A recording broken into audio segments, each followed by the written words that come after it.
పోలీసులు యాంటీగా క్వశ్చన్ చేసేటువంటి ఆన్సర్ ఉంది. యాంటీగా క్వశ్చన్ చేసేటువంటి ఇది ఉంది.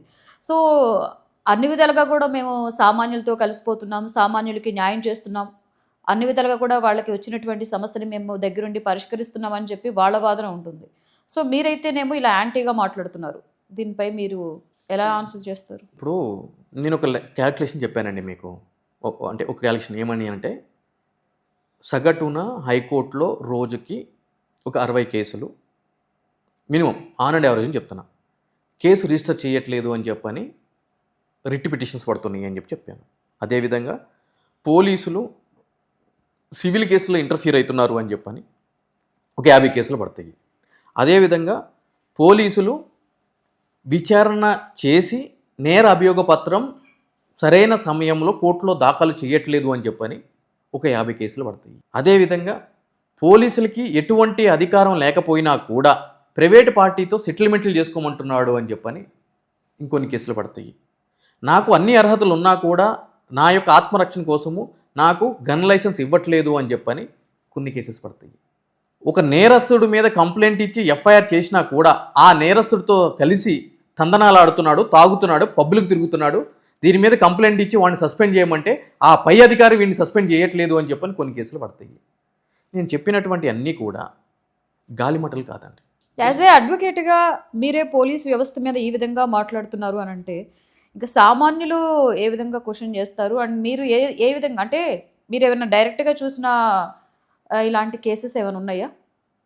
సుంక నరేష్ పేరు చెప్తే చేసే కేసులు హోమ్ డిపార్ట్మెంట్ కేసులు. అంటే ఎవరైతే కనుక విధుల్లో నిర్లక్ష్యం వహించి నేరస్తులతో తందనాలు ఆడతారో, నేరస్తుల దగ్గర డబ్బులు తీసుకుని సామాన్య ప్రజల్ని ఇబ్బంది పెడతారో, ఇవన్నీ కూడా చేసే న్యాయవాదిగా నాకు ఒక పేరు ఉంది.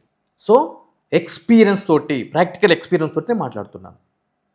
ఎవిడెన్సెస్ కావాలి అని అంటే కనుక తప్పకుండా నేను ప్రొడ్యూస్ చేస్తాను. నేను చెప్పిన ప్రతి ఒక్క మాటకి కూడా నేను ప్రొడ్యూస్ చేస్తాను. ఓకే, మీకు ఇంకా ఒక్క ఎగ్జాంపుల్గా చెప్పండి చాలు. అన్నీ ఎందుకు, అన్నం ఉడికిందో లేదో ఒక మెతుకుతో చేయొచ్చు అని అంటే కనుక నేను చెప్తాను. నేను ఒక 23 కోట్ల రూపాయలు బెట్టింగ్లో పోగొట్టుకున్నటువంటి ఒక బాధితుడు నా దగ్గరికి రావడం జరిగింది.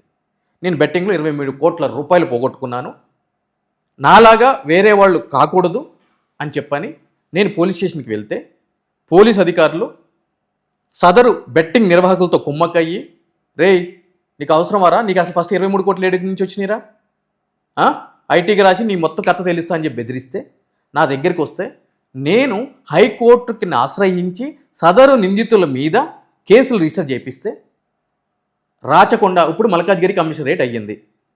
సైబర్ క్రైమ్స్లో కేసు రిజిస్టర్ అయితే దాని ఇన్వెస్టిగేషన్ అధికారి పేరు నాగాచారి 2 కోట్ల రూపాయలు నిందితుడి దగ్గర లంచం తిని నిందితుల్ని నువ్వు ఆడుకోరా, నేను చూసుకుంటే ఈడేం పిక్తాడు నిన్ను, నువ్వు ఆడుకో అని చెప్పని నిందితుల్ని దగ్గరుండి బెట్టింగ్లో అడిపిస్తున్నాడు. This is the best example. మీరు ఇక్కడ నేమ్స్తో సహా చెప్పేస్తున్నారు. అండ్ అంటే దీనికి పక్కా ప్రూఫ్ కావాలని రేపు సదరు వ్యక్తి అడిగితే మీరు దీనికి డేర్గా నించోగలరా? ఆల్రెడీ ప్రూఫ్లన్నీ సబ్మిట్ చేసిన, కోర్టులో వేసాను, కోర్టు కూడా నోటీస్ అయ్యింది, అక్కడ ఆల్రెడీ మ్యూజిక్ స్టార్ట్ అయ్యింది.